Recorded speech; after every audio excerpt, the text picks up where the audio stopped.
ഈ ഭൂമിയിൽ നമ്മൾ ഇന്ന് നിൽക്കുന്നിടത്തേക്കെത്താൻ കോടിക്കണക്കിന് വർഷങ്ങളുടെ കഥയുണ്ട്. കല്ലും തീയും കാട്ടുമൃഗങ്ങളും മാത്രമായിരുന്ന കാലം മുതൽ ആകാശത്തേക്കും നക്ഷത്രങ്ങളിലേക്കും നോക്കുന്ന ആധുനിക മനുഷ്യനായി മാറിയ യാത്ര. ഇതാണ് മനുഷ്യവംശത്തിന്റെ അത്ഭുതകരമായ കഥ. ഏകദേശം 70 ലക്ഷം വർഷങ്ങൾക്ക് മുൻപ് ആഫ്രിക്കയിലെ കാടുകളിൽ മനുഷ്യനും കുരങ്ങനും ഒരേ പൂർവികനിൽ നിന്ന് വേർപിരിയാൻ തുടങ്ങി. ഈ ആദ്യ മനുഷ്യ പൂർവികരെ നാം ഇന്ന് ഹോമിനിനുകൾ എന്ന് വിളിക്കുന്നു. 4 കാലിൽ നടന്നിരുന്നവരിൽ നിന്ന് 2 കാലിൽ നേരെ നടക്കാൻ തുടങ്ങിയതായിരുന്നു മനുഷ്യന്റെ ആദ്യ വലിയ മാറ്റം. കൈകൾ സ്വതന്ത്രമായപ്പോൾ മനുഷ്യൻ ലോകത്തെ മാറ്റാൻ തുടങ്ങി. ഏകദേശം 40 ലക്ഷം വർഷങ്ങൾക്ക് മുൻപ് ഓസ്ട്രേലോപിഥഗസ് എന്ന മനുഷ്യ പൂർവികൻ ഭൂമിയിൽ ജീവിച്ചു. ചെറു ശരീരവും ചെറിയ തലച്ചോറും ഉള്ളവരായിരുന്നെങ്കിലും അവർ നേരെ നടന്നു. ഇത് ചെറിയ മാറ്റമെന്ന് തോന്നാം, പക്ഷേ മനുഷ്യ ചരിത്രത്തിലെ ഏറ്റവും വലിയ ചുവടുവെപ്പായിരുന്നു അത്. ഏകദേശം 25 ലക്ഷം വർഷങ്ങൾക്ക് മുൻപ് ഹോമോ ഹാബിലിസ് എന്ന മനുഷ്യൻ പ്രത്യക്ഷപ്പെട്ടു. കൈകൊണ്ട് ചെയ്യുന്ന മനുഷ്യൻ എന്നാണ് അർത്ഥം. കല്ലുകൾ കൊണ്ട് ഉപകരണങ്ങൾ ഉണ്ടാക്കാൻ മനുഷ്യൻ പഠിച്ചു. വേട്ടയും ഭക്ഷണം ശേഖരിക്കലും കൂടുതൽ എളുപ്പമായി. ഇതോടെ മനുഷ്യന്റെ തലച്ചോർ വലുതാകാൻ തുടങ്ങി.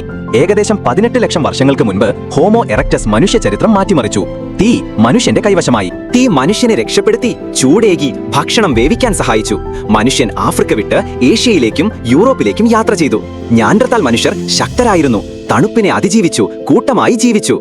അവർ മരിച്ചവരെ അടക്കം ചെയ്തു. കലയും വികാരങ്ങളും മനുഷ്യനിൽ വളർന്നു തുടങ്ങിയ കാലം അതായിരുന്നു. ഏകദേശം 3 ലക്ഷം വർഷങ്ങൾക്ക് മുൻപ് ഹോമോസാപ്പിയൻസ് അഥവാ ചിന്തിക്കുന്ന മനുഷ്യൻ ജനിച്ചു.